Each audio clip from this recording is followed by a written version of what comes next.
Nao walipoiona ile nyota walifurahi furaha kubwa mno. Mpendwa, karibu katika siku ya 18 kati ya siku 26 za kujenga daraja kati ya Agano la Kale na Agano Jipya. Daraja letu akiwa ni Kristo mwenyewe. Kwa nini? Kwa sababu ya mafundisho yake, kwa sababu ya ishara, miujiza na kazi zote za Kristo Yesu. Mpendwa, na leo ikiwa ni siku ya 18 tunakwenda kuangalia kwa habari ya mamajusi wa mashariki, yaani wale watu kutoka mashariki walioenda kumlaki Yesu. Mpendwa, na jambo la msingi mahali hapa tunaloliangalia ni zile zawadi zao walizozileta, zile zawadi tatu. Kitabu chetu cha siku ya leo ni kitabu cha Mathayo, ile sura ya 2 na ule mstari wa 10 mpaka wa 11. Mpendwa katika Bwana, hapa baada ya Yesu Kristo kuzaliwa Bethlehem ya Uyahudi, tunaanza kuona watu kutoka mashariki au kwa jina maarufu mamajusi. Hawa mamajusi maana yake ni wasoma nyota na wanatokea mashariki, maana yake nchi za Asia, nchi za Uarabuni. Wanatoka wanakuja kumlaki, wanakuja kumlaki yule mfalme wa Wayahudi aliyezaliwa, mfalme wa Yerusalemu aliyezaliwa. Kwa sababu hawa watu ni wasoma nyota. Tukumbuke katika jamii ya Israeli ilikuwa ni strict, ni marufuku mtu kutazama nyota au kuuliza kwa habari ya nyota. Lakini watu wengine, watu wa mataifa walikuwa wanafanya hivi vitu, kama watu wa Babeli, watu wa Kaldayo na watu wa Persia, ambao mojawapo ni hawa mamajusi. Sasa wanaenda Yerusalemu hawa mamajusi. Baada ya kuiona ile nyota, wanafika Yerusalemu, wanakutana na mfalme Herode. Wanamwambia, yuko wapi yule mfalme wa Yerusalemu aliyezaliwa? Nasi tumekuja ili tumlaki. Mpendwa katika Bwana, jambo hilo linamfadhaisha Herode moyoni mwake, linamkwaza, na Herode kutaka namna ya kutafuta kumpata huyu mfalme na kujua habari zake, akawaita makuhani, akawaita waandishi, akawaita hao watu, akawauliza juu ya jambo hili. Wakamwambia jambo hili lilitabiriwa na yule nabii likisema, katika Bethlehem, wewe Bethlehem ambaye ni mdogo, itatoka kwako nyota ambayo kwako atazaliwa mfalme. Ni kitabu cha Mika 5 na ule mstari wa 2.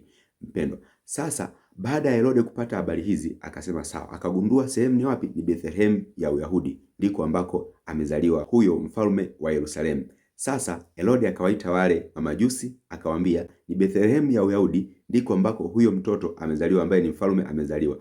Akasema, nendeni, mkifika mje mnipe taarifa ili nami nije nimsujudie. Hawa mamajusi ndipo wakati wanaenda, ile nyota ikaonekana mahali hapo Bethlehem. Sasa kwenye 10 ile Mathayo 2 anasema, nao walipoiona ile nyota walifurahi furaha kubwa mno.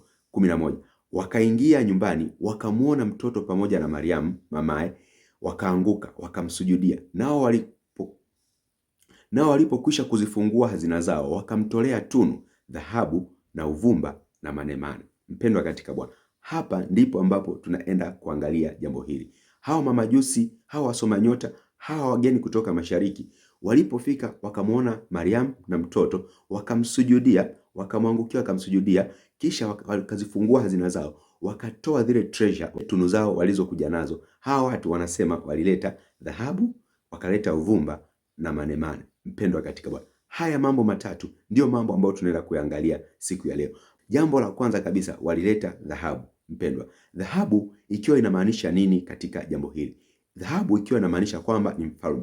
Dhahabu ilikuwa ni toleo au ni zawadi maalum, ilikuwa ikitolewa kwa ajili ya wafalme. Tumeona wafalme wengi wa Israeli walipokuwa kiingia kutawala, moja ya zawadi kuu kwa mfalme ilikuwa ni kupewa dhahabu, tena dhahabu safi. Katika kile kitabu cha Wafalme wa kwanza 9 mstari wa 27 mpaka wa 28 anasema hivi, naye Hiramu akatuma merikebuni watumishi wake, wana maji wenye kuijua bahari, pamoja na watumishi wake Sulemani. 28, wakafika Ofiri, wakachukua kutoka huko dhahabu talanta 420, wakamletea mfalme Sulemani. Tazama, hapa ilikuwa tunamwona hapa Hiramu anatuma watumishi wake na watumishi wa Sulemani waende kuchukua dhahabu ya Ofiri, ambayo ilikuwa ni dhahabu moja pure sana, dhahabu ya Ofiri. Lakini pia tunaona hata mfalme Yoshafati wakati wa utawala wake anapewa zawadi hiyo ya dhahabu, ambayo ilikuwa ni zawadi maalum kwa ajili ya wafalme, kwa sababu dhahabu ilikuwa inasimama katika treasure au katika milki ya kifalme. Sasa Yesu Kristo, hawa mamajusi wanamletea dhahabu, wakimaanisha kwamba yeye ni mfalme. Na hata wakati tunajifunza kwa habari ya entrance ile ya kwake Yesu kuingia Yerusalemu, wakati anaingia Yerusalemu, kitu ambacho walikuwa wanasema Hosana, Hosana juu mbinguni, Hosana mwana wa Daudi, mfalme wa Israeli. Mpendwa katika Bwana, ajaye kwa jina la Bwana. Huyo ni mfalme wa Israeli ambaye anakuja kwa jina la Bwana. Kwa hiyo jambo hili mamajusi wakati Yesu Kristo amezaliwa walileta dhahabu, wakimaanisha kwamba Yesu Kristo ni mfalme. Mpendwa, na zawadi ya pili walioileta ilikuwa ni zawadi ya uvumba. Uvumba ukiwa unamaanisha nini? Mpendwa, katika Agano la Kale uvumba ni moja ya kitu ambacho Mungu aliwaamuru Israeli waweze kukileta katika ile Kutoka 25 na ule kusoma mstari wa 6. Alikuwa amekiamuru waweze kuleta kwa ajili ya kuweza kutengeneza ile hema ya utumishi. Ni moja ya vitu ambavyo vinatumika katika ile hema ya utumishi. Na huu uvumba ulikuwa mara nyingi sana unawekwa au unafukizwa katika ile hema kutania, na mule ndani ya sanduku la agano ilikuwa unafukizwa huo uvumba. Lakini pia ikatengenezwa hata madhabahu ya uvumba maalum kwa ajili ya kufukizia uvumba.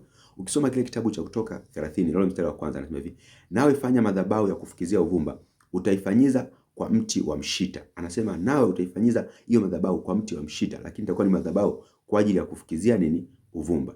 Mpendwa, kati hata wakina Finehasi na Hofni wanafanya makosa na kuhani Eli akiutunza ule uovu wa watoto wake, kilichotokea ni nini? Mungu anakuja anamwambia kuhani Eli jambo hilo katika ile Samueli wa kwanza na ule mlango wa pili na ule mstari wa 28.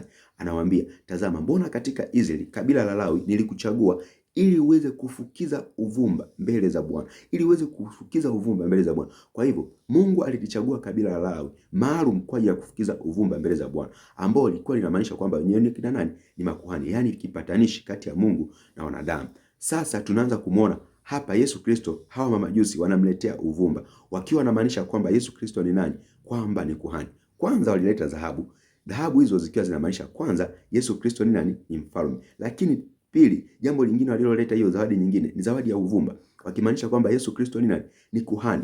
Tunaona ni kipatanishi. Yesu Kristo anatupatanisha. Tuliona hata katika ile entrance alipoingia hekaluni, Yesu Kristo anafika kulisafisha hekalu.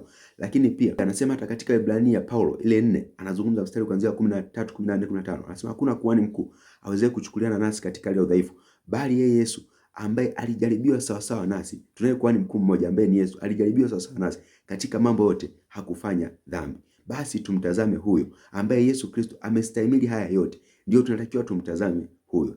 Hata katika Zaburi ya 110 na ule mstari wa 3 mpaka wa 5 kule anazungumza, anasema, watu wangu wanajitoa kwa hiari yao toka asubuhi, wanao umande wa ujana wao. Maana Bwana ameapa wala hata ghairi, nawe ndiwe kuhani mkuu kwa mfano wa Melkizedeki. Walikuwa wakimzungumza bado Yesu Kristo, kwamba Yesu Kristo ndio kuhani mkuu. Sasa hawa mamajusi wanaleta hii uvumba wakimaanisha kwamba Yesu Kristo ndio anayefukiza uvumba mbele ya madhabahu ya Mungu. Na hili jambo ni la kweli, kwa sababu maombi ya watakatifu ndio uvumba, ndio harufu nzuri, ndio manukato mbele za Mungu. Anazungumza katika kitabu cha Ufunuo 8.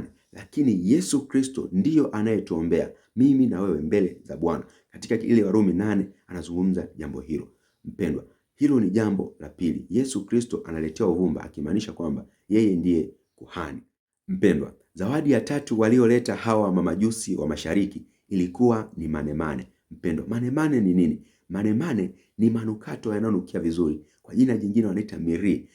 Wakati tunajifunza makanisa 7, tumewahi kuangalia jambo hili katika lile kanisa la Smyrna. Kanisa la Smyrna asili yake linatokana na hili neno miri. Unanukia sana, manukato yake yananukia sana. Sasa hawa mamajusi wa mashariki wakaleta yale manukato. Yale manukato yakiwa yanamaanisha nini? Na katika tamaduni ya Kiebrania au kabila la Israeli, ilikuwa mtu anapozikwa walikuwa wanampaka yale manemane, wanampaka manemane yule maiti ili asiweze kunuka, kwa sababu pia ya mfumo wa makaburi yao ambavyo makaburi yao yalikuwa yanachongwa mwambani, hivyo walikuwa wanafunika na mawe. Tofauti kwa mfano na utamaduni wa kwetu sisi, tunachimba ardhini then tunafukia, lakini wao walikuwa wanafanya katika mfumo huu. Sasa wanapaka yale manemane ili yule maiti asiweze kunuka.